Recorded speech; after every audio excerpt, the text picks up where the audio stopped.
Haruki and Sakura from I Want to Eat Your Pancreas embody the duality of living life. One who is afraid to face life itself, and one who's desperately yearning to live. Because when we feel like the march of time doesn't have an endpoint, we get carried away and set aside everything we want to do today for tomorrow, living passively and letting time pass by. But when we realize that we're not going to be here forever, or maybe when our time is nearing its end, that's the time we're able to recognize that we need to start living. The irony of a life starting just when it's about to end. This is what Sakura had come to face. But as fleeting as her life was, she had inspired another to live their own, Haruki, who was there to witness the beauty of a life fully embraced as it slowly burns out. Haruki first encountered Sakura while at the hospital for his appointment, stumbling upon a diary he didn't know belonged to her, containing her secret. Sakura had a terminal pancreatic disease, leaving her with only a few months left to live. But he couldn't care less of her condition. Despite being classmates, this was their first time interacting. He left Sakura, dismissing her situation as just another random encounter. However, instead of being offended, this intrigued Sakura and followed him, intending to make him her friend. She followed him even in their school's library, helping him with his volunteer duties. But why?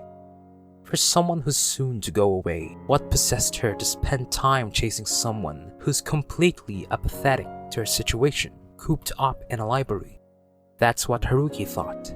But Sakura's reasoning worked like this. What happened in the past doesn't change the value of today. You could have had a day filled with joy yesterday, but that doesn't mean today should be any less joyful, and the same goes for bad days. Your past experiences may have been painful, horrible even, but that shouldn't rob you of experiencing today for what it simply is. Because every time you open your eyes and the morning sun gently wakes you, it's a chance to do something, to experience.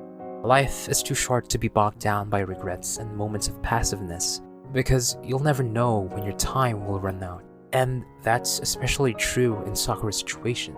That's why, no matter if it's simply spending time with Haruki in the library or planning grand trips with him, Sakura made sure to live the remainder of her life to the fullest, cherishing each moment and soaking in the present, doing what she wants.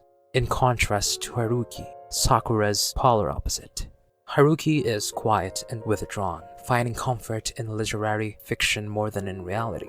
He was never interested in other people, and he never cared if all his classmates saw him as the boring antisocial guy that nobody gets along with. Or at least that's what he kept telling himself. His true reasoning surfaced on one rainy day when Sakura provocatively teased Haruki romantically. But her teases backfired when Haruki pinned her down to her bed, only realizing what he was doing when her cries turned desperate. He rushed out of her home and encountered her ex, getting punched in the face before Sakura followed him out and defended him. At that moment, everyone's disapproval of his friendship with Sakura came rushing, and for once, he was vulnerable and real. He was afraid of hurting the ones around him, afraid of not being good enough for someone. This is why he assumed everyone thought the worst of him, and why he always kept to himself. In his mind, what he did to Sakura earlier only confirmed what he was afraid of. But this isn't just a deep-rooted fear of disappointing other people or rejection. This was about his fear of living. Much like Haruki, oftentimes we're paralyzed by the thoughts of rejection or pain, even if the thing we're afraid of is life itself. So what do? We try our very best to create our own world where nobody can get in, where the comfort of familiarity is what guides us, thinking that distancing yourself from reality would protect you from the pain life brings about. But is that really how one should live? To deny yourself of experiencing life? Living that way is unfair to you. But even then, our fears are stronger. So we never try, much like how Haruki did. Sakura saw that in him, and that's why she wanted to help him change.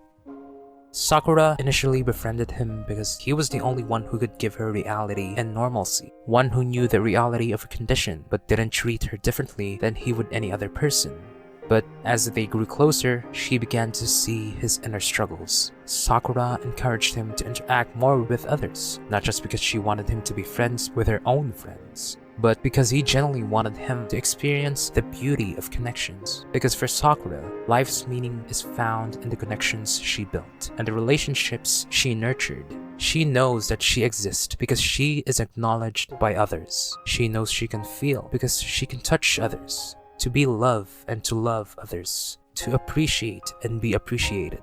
Her purpose in life is the meaning she finds in interacting with others. It wasn't just about all the grand things she did in life, not the expensive trips or the costly dishes she ate, but it's also about those peaceful moments in life when she shares her experiences with another, talking, laughing, and smiling, frowning, weeping, and crying. To her, all these small things are what make living worth it. That's what Sakura wanted to impart, and it reached Haruki. He began taking an interest in others, thinking that people aren't as scary as his mind makes it to be. That relationships, may it be platonic or romantic, is beautiful. But just as he was beginning to realize that, his pillar, his catalyst for change, was gone. Not by the illness that was supposed to take her, but by a person who held a grudge against her. I suppose it is just as she said before, you don't really know how much time you have left. Even if you think a deadline is set for you, things like this happened, and more often than you'd think. Haruki grieved, and he couldn't even show up at her own funeral or at her house until 10 days later. That's when he found out she left something for him, her diary. It contained all her thoughts from the day she met him up until to the day her life was taken. And all her diary entries say one thing, that Haruki was the reason she could live her final days to the fullest. For someone to care for her that much, she was truly happy, and she was proud to say that she truly lived. And this was the wake-up call he needed, to live fully, just as she did, to acknowledge and to be acknowledged. But that is only Sakura and Haruki's definition of life. What about yours and mine? Through my past videos, I've mentioned several definitions of life. To pursue happiness and contentment, to find purpose and fulfillment, and to find strength and security. But whatever definition of life you and I may have, it ultimately boils down to one thing.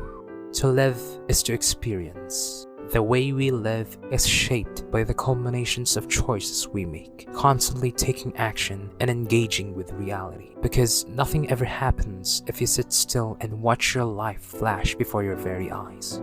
And if something is holding you back from truly living, whether it's fear or something beyond your control, then just maybe give yourself a chance to explore life, even if only for a little while. You were not born to merely observe. You were born with hands to create, a mouth to savor, ears to listen, and eyes to truly witness the world around you. So go out there and let nothing hold you back.